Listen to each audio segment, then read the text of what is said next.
తనుజ ఏమన్నా చేయి, ఏడుపే సొల్యూషన్. నువ్వు భరణితో గొడవపడు, ఏడు. సంజనాతో గొడవపడు, ఏడు. కిచెన్లో గొడవపడాలి, ఏడవాలి. టాస్క్లో ఓడిపోవాలి, ఏడవాలి. టాస్క్లో ఎవరైనా చేయి పట్టుకొని లాగాలి, ఏడవాలి. టాస్క్లో రాము అంటే ఫిజికల్ టాస్క్లో కూడా ఎవరు టచ్ చేయకుండా ఆడాలంటే కష్టము, బట్ ఎవరైనా టచ్ చేసినారంటే ఏడుపు. ఓడిపోయినా ఏడుపు, గెలిచినా ఏడుపు, ఎవరైనా స్టాండ్ తీసుకోకపోయినా ఏడుపు, ఎవరైనా వేరే వాళ్ళకి సపోర్ట్ చేసినా ఏడుపు, ఎవరైనా వాళ్ళ ఫ్రెండ్స్కి సపోర్ట్ చేసుకున్నా ఏడుపు. ప్రతిదానికి ఏడుపా. ఏడుపు కొట్టు గేమ్ లాగా అనిపించింది. ఏడిపోయినా గేమ్.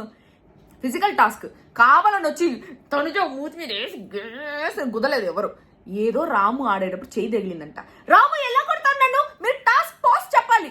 ఎందుకు నిన్ను ఆడ గేమ్ చూసుకోవాలా, నిన్నోడొచ్చి గుద్దుతానని చూసుకోవాలా?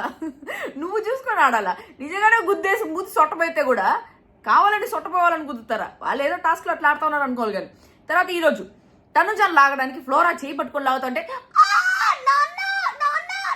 ఈ నాన్న కూతురు రిలేషన్షిప్ అంత ఫేక్ గా అనిపిస్తుంది నాకు. నిజంగా ముద్దుగానే అనిపించట్లేదు. ఫస్ట్ లో ఏదో నాన్న అంటే కొంచెం ముద్దుగా అనిపించింది, కొన్నిసార్లు చిరాకు వచ్చింది. కానీ మొన్న ఎపిసోడ్లో, ట్యూస్డే ఎపిసోడ్లో రాత్రి నాన్న నేను ఎప్పుడు హర్ట్ చేయను నాన్న అనేసి అనింది. నెక్స్ట్ డే భరణి వచ్చి ఇమాన్యుయల్తో తనుజ గురించి చెప్తాడు, తనుజ వచ్చి ఇమాన్యుయల్తో భరణి గురించి చెప్తుంది. ఇద్దరు చెప్పుకొని నాన్న అంటారు. ఆ మాత్రం ప్రేమ లేదా? డైరెక్ట్గా పోయి మీ నాయన నడుక్కో. మీ నాయన నడుక్కోకుండా నాయన అంటారు. ఏం జరుగుతుందిరా ఇక్కడ?